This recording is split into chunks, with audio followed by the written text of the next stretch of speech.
Everyone. बहुत लोगों को यही डाउट होता है कि हम कहाँ प्रिपेयर करें, कौन सा एरिया पे हम अपने आईबी का इंटरव्यू प्रिपेयर करें। तो मैं एक ये वीडियो लाया हूँ, ये बहुत ही छोटी वीडियो होने वाली है, but I am going to tell you the core areas where you have to focus on. So let's start with the video. तो यहाँ पर सबसे पहले आप देख पा रहे होंगे कि मैंने लिख रखा है the areas you need to focus while preparing for IB interview. ठीक है, तो अब यहाँ पर हम स्टार्ट करेंगे विद योर पर्सनल बैकग्राउंड। ठीक है, तो पर्सनल बैकग्राउंड में मैंने क्या क्या लिख रखा है, यहाँ पर मैंने आपका नाम, आपका स्टेट, आपके फादर का occupation, your education background and your hobby. ठीक है, अब ऐसे में क्या होगा कि जैसे आपको सबसे पहले क्वेश्चन यही दिया जाएगा कि please give me your introduction. ठीक है, अब आप इंट्रोडक्शन स्टार्ट करेंगे तो you will have to introduce yourself and you will start with your name, then state, then your father occupation, mother, what you have done, your education background and hobbies। वहाँ से भी question बनेंगे। ठीक है, जैसे कि अगर आपका नाम कुछ है थोड़ा अजीब सा या थोड़ा अलग सा है तो वो they are going to ask you what is the significance your name, what does it mean. ठीक है, उसके बाद आपके स्टेट पे आ जाएंगे। अगर आपके स्टेट इंटरनेशनल बाउंड्री से शेयर करते हैं border, then they will gonna ask you about that also. जैसे कि फॉर एग्जांपल इफ़ कोई यूपी से बिलोंग करता है तो they are surely going to ask you Indo Nepal. ठीक है, कौन सी फोर्स है जो उसको देखती है, क्या क्या इशू हो सकते हैं बॉर्डर पे। ठीक है, ये बात ध्यान रखनी है। नाउ उसके बाद आपसे फादर की occupation, if father is in army, police, if he is even IB, so they can ask you some question regarding that. Now moving forward, then they are going to ask you about your education background, 10th 12th and आपने graduation में क्या किया है। अगर आपके कम ज़्यादा number हैं तो दे माइट आस्क यू, आप बहुत साल से अनएम्प्लॉयड हो and you are preparing for government exams, तो they are going to ask you why you are not able to clear any exams. अगर आपने किया है तो साथ साथ में आपके जो बेसिक्स हैं एजुकेशन के, let's say if you have done engineering in electronics and communication, they are going to ask you the basic questions from electronics and communication। for example what is radar। ठीक है, micro processor और micro controller का difference क्या है। ठीक है, they might ask you how the radar works. ठीक है, और कैसे हम इंटेलिजेंस में इसकी यूज़ कर सकते हैं, that they are going to ask you. Now coming to your hobbies, if your hobby is reading newspaper, watching web series, then they are going to ask you some question regarding that.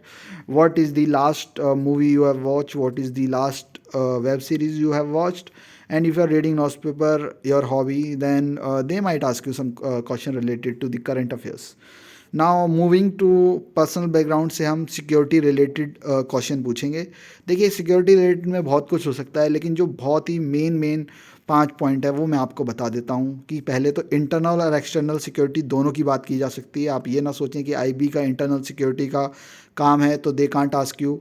External security, देखिए external threat और internal threat they are inter related, interlink होते हैं। जैसे कि Pakistan external threat है but they are doing a proxy war in various places। let's just say they are doing a proxy war in Punjab, Jammu Kashmir, तो वो internal threat भी है।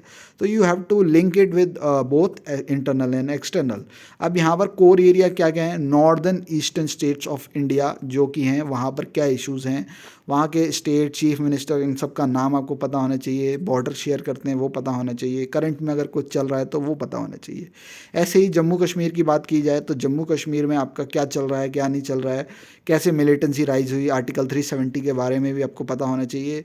Now coming to Naxalism, जो सेंट्रल पार्ट ऑफ इंडिया है, वहाँ पर red corridor, left extremist और नक्सलिज्म, ये तीनों एक साथ एक ही वर्ड हैं। तो इनकी क्या इशू है, क्या हिस्ट्री रही है, क्या डिमांड है।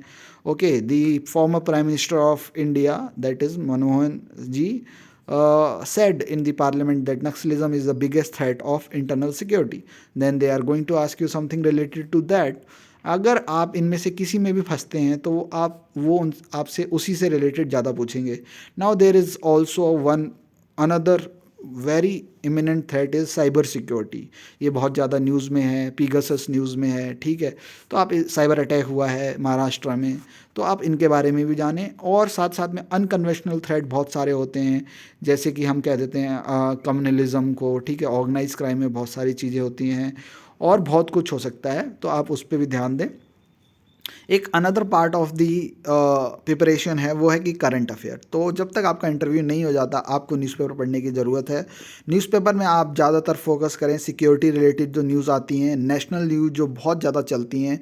For example, day before yesterday there was a news regarding the PM security breach. अब आपको वहाँ पर पता होना चाहिए कि कैसे ब्रीच हुआ, वहाँ पर कौन सी फोर्स है जो पीएम को देखती है, ठीक है।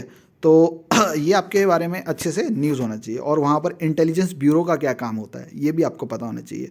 ऐसे ही हम अगर इंटरनेशनल न्यूज़ जो बहुत ज़्यादा लेटेस्ट में चलती हैं, जैसे कि ऑकस, क्वाड, ठीक है, Indo US, Indo Russia, Indo China, ये आपको पता होना चाहिए। जैसे रशिया यूक्रेन में क्या कर रहा है, कजाकिस्तान में क्या कर रहा है, कितने सारे बहुत सारे क्वाड हैं। तो इंडिया का एक क्वाड है जिसमें US, UK, Australia, US, Japan and India है। एक में Israel, US, UAE and India है, ठीक है। ऐसे ही आपको इन सब के बारे में पता होना चाहिए।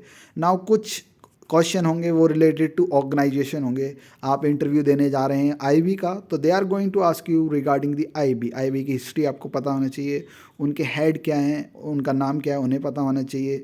आईबी करता क्या है, आपको ये सब कुछ पता होना चाहिए। एक दो ऑपरेशन के बारे में भी पता होना चाहिए। I am going to give you example, जैसे कि जब भी इंडिया में नॉर्दर्न ईस्टर्न में बहुत ज़्यादा इंसर्जेंसी थी, तो आईबी के ऑफिसरों ने वहाँ पर played a critical role to bring peace in the northern state of India, ठीक है, ये याद रखना है। उसके बाद रॉ क्या करती है, रॉ के हेड क्या हैं, ठीक है, रॉ का काम क्या होता है, आप ये बता सकते हैं। रॉ ने कहीं पार्ट लिया था 1971 में, रॉ played a very crucial role, ठीक है। उसके बाद एक और हमारी इंटेलिजेंस एजेंसी है जिसका नाम एनटीआरओ है। ये टेक्निकल इंटेलिजेंस एजेंसी है। ये सैटेलाइट, रिमोट सेंसिंग और जो भी टेक्निकल गैजेट्स हैं उनसे ये इंटेलिजेंस गैदरिंग करते हैं। तो this is very important, you should know about it, what is the full form of it, what is the mandate of it, and who is the head of NTRO. Again there is another organisation called as NATGRID. ये grid है जहाँ पर बहुत अलग अलग जगह से आपको इंटेलिजेंस फीड होके रखी जाता है, स्टोर किया जाता है। Now the other intelligence agency can use this data and storage, so वहाँ पर उनके फ़ायदे हों। एक डीआरआई करके भी है, directorate of revenue intelligence, it's handle the financial economic वाला intelligence part, so you should know about it, who is the head of it. Now the ये सब एक civilian side of the intelligence agency है। एक आती है defence में intelligence agency, they are various defence intelligence agency, और individual होती हैं पहले तो। एक है MI, that is military intelligence, एक होती है एयरफोर्स की इंटेलिजेंस, एक होती है नेवी की इंटेलिजेंस, साथ साथ में एक डीआईए करके भी होती है, that is an umbrella under which these three forces intelligence comes, ठीक है। तो ये आपको पता होना चाहिए। इंटरनेशनल में, दुनिया में, इंडिया में, दुनिया में कितनी भी एजेंसी हैं उनके बारे में भी आपको पता होना चाहिए कुछ कुछ थोड़ा बहुत, कि कौन सी एजेंसी कहाँ पर है। चाइना के बारे में, पाकिस्तान की कौन सी एजेंसी है, यूएस की कौन सी है, यूके की कौन सी है। You should no have a big example. आपको इन सब एरिया पे फोकस करना है, अच्छे से मेहनत करनी है। With this and confidence you can prepare well for that. अच्छे से मेहनत करिए, पढ़ाई करिए। अगर आप मॉक देना चाहते हैं तो हमारे ग्रुप को ज्वाइन कर लीजिए टेलीग्राम पे, वहाँ पर हम लेटेस्ट न्यूज़ के बारे में भी बताते हैं, और साथ साथ में अगर कोई मॉक इंटरव्यू देना चाहता है तो you can contact our admin in that group. Hopefully सबको समझ आ गया होगा कहाँ पर फोकस करना है। ऑल दी बेस्ट, अच्छे से प्रिपेयर करो। कोई भी इशू हो तो you can join our Telegram channel. Thank you, bye bye.